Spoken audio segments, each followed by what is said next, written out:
A Aloysi Barsi revelou alguns dias atrás que está de olho nessas 3 ações aqui. E a Aloysi, para contexto, é filha do Luiz Barsi, o maior investidor pessoa física da Bolsa, com um histórico repleto de acertos, portanto vale a pena ouvir o que ela está falando. Ainda mais porque a gente está num momento em que a Bolsa brasileira é a pior bolsa do mundo e tem muita ação descontada de fato. Então, por isso aqui nesse vídeo, eu e o meu sócio, Felipe Almeida, a gente vai te revelar, primeiro, quais são as 3 ações que a Aloysi Barsi citou, segundo, se são oportunidades mesmo, aí olhando sob a ótica das nossas estratégias de investimentos aqui do Clube do Valor, né, comparando a estratégia dela com a nossa. E terceiro, né, se essa queda absurda na Bolsa, se a Bolsa no patamar onde está é ou não uma boa oportunidade de investimentos. Filipão, bola tá contigo.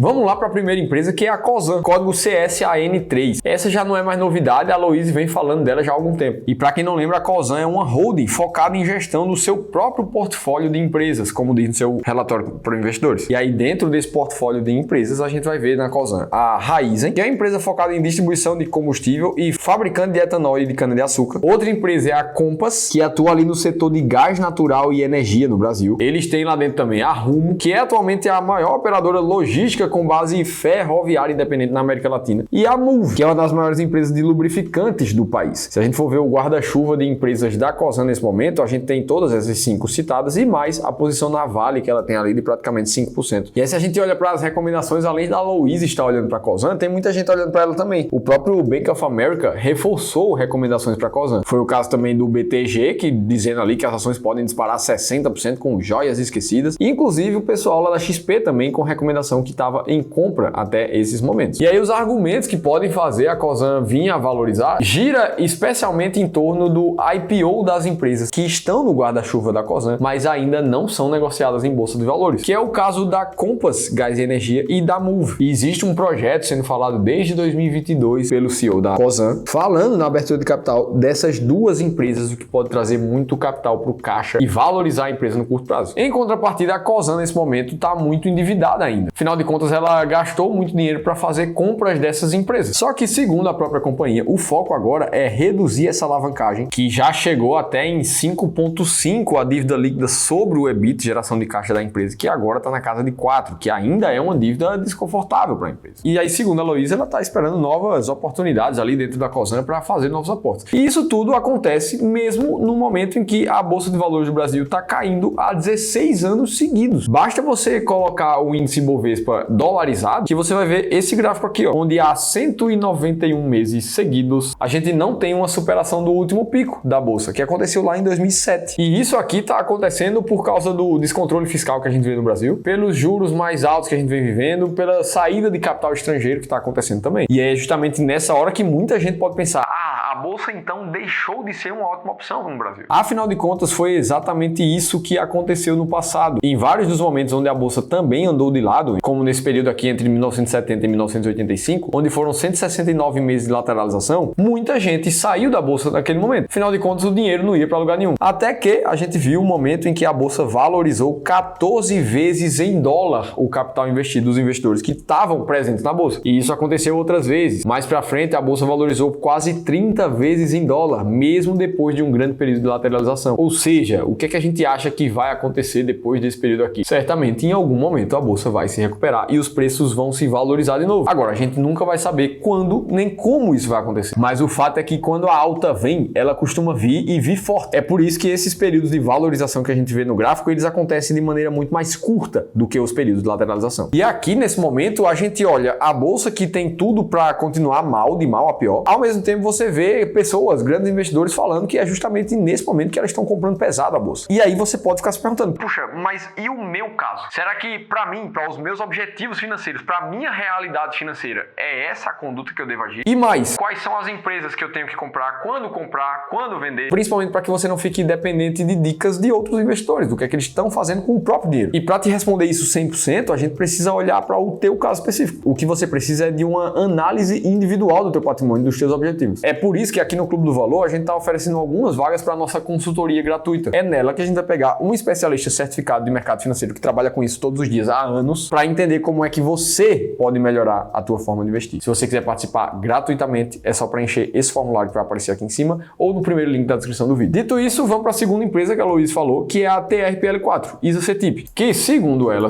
caso as cotações voltem para próximo de R$21 ali, como já foi num período do final do ano passado, 2023, aquilo ali para ela seria uma boa oportunidade. Comentou também que a TRPL está sendo punida pelos baixos dividendos apresentados nos últimos anos, mas sinceramente, se a gente for olhar, a alíquota de 2023 foi de 8,3% de dividendos e em 2021 a empresa pagou um pouco mais de 14%. Não é um dividend yield tão baixo assim. O fato é que a TRPL ela faz um anúncio de dividendo ao ano somente, geralmente em dezembro de todos os anos, e o pagamento só ocorre normalmente em abril. Agora, o que quase ninguém fala ao certo sobre a TRPL é a receita que ela tem do chamado RBSE, que nada mais é do que uma indenização que empresas de transmissão de energia elétrica receberam lá ainda na época do governo Dilma, próximo de 2013, na chamada medida provisória 579. O que aconteceu é que o governo federal precisou indenizar alguma dessas empresas e a TRPL está nesse meio. Ou seja, a gente está falando de uma receita não operacional, que a TRPL recebe, mas que não está ligado diretamente com a operação de transmissão de energia que ela faz. E é justamente esse o problema que a ISA-CETIP enfrenta agora. Se a gente for olhar para o final do ano passado, a gente via que a receita operacional total da empresa girou na casa de 1 bilhão e 200 milhões de reais. Só que somente da linha do RBSE a gente viu 646 milhões. Ou seja, metade do dinheiro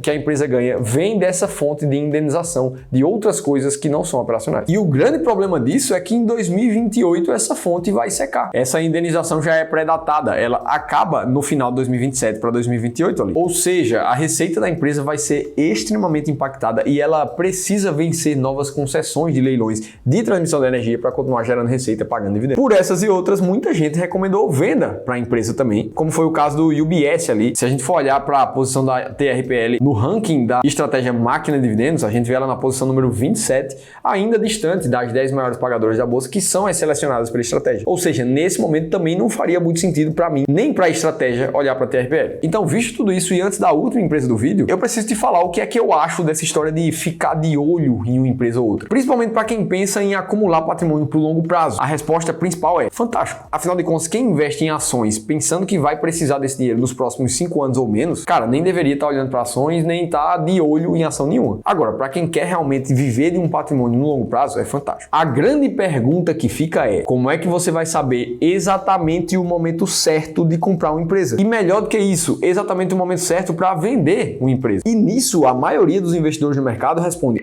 enquanto ela tiver bons fundamentos, eu vou continuar comprando aquela empresa. Mas o que é que exatamente significa ter bons fundamentos? Você consegue quantificar isso? E mais, comparar com as outras mais de 400 empresas da bolsa? Será que nenhuma delas tem mais fundamentos do que a que você está olhando? Ou será que existe algum viés emocional que te leva a comprar ou vender uma empresa de forma errada, no momento errado? E é justamente para nos blindar dos nossos viés emocionais, sabendo que somos seres humanos falhos, que aqui no Clube do Valor a gente gosta de investir com base em estratégias sistemáticas, que busca dar precisão para essas respostas. Como é o caso da estratégia máquina de dividendos, que eu te falei agora há pouco, que sabe exatamente o momento de vender uma empresa, que é quando uma empresa não tem liquidez diária acima de 3 milhões de reais, por exemplo, ou quando ela não tem consistência de pagamentos por mais de 5 anos, ou ainda quando ela não tem um alto dividend yield médio olhando nos últimos 3 anos. E investir desse jeito deu um resultado muito favorável para os investidores, uma vez que nos últimos pouco mais de 20 anos foram 22% de alta nessa estratégia. Você pode conhecer um pouco mais a estratégia e 7 empresas que estão atualmente dentro das 10 mais pagadoras da bolsa, clicando nesse link aqui em cima ou no segundo da descrição do vídeo. Beleza, falei pra caramba, vamos para a terceira ação que a Louise Bassi está de olho, que tem um caso muito parecido com o da TRPL, inclusive. Essa aqui que está endividada pra caramba, em 2025 muita gente estima que ela pode chegar em mais de 4 vezes a dívida líquida sobre o seu EBITDA e que, dentro das suas concessões de transmissão de energia elétrica, tem algumas das principais delas vencendo no ano de 2030, ou seja, já está mais perto do que longe. Agora, em contrapartida, essa empresa aqui que passou um tempo distante dos novos leilões de transmissão de energia elétrica realizados pela ANEEL, falou que vai voltar agora para tentar vencer novas concessões, gerar mais receita e voltar a pagar bons dividendos. Essa aqui é a Taesa, velha queridinha ali da família Bassi. Taesa essa, inclusive, que muita gente também está falando que chegou a hora de substituir ela, que existem outras ações que fazem muito mais sentido.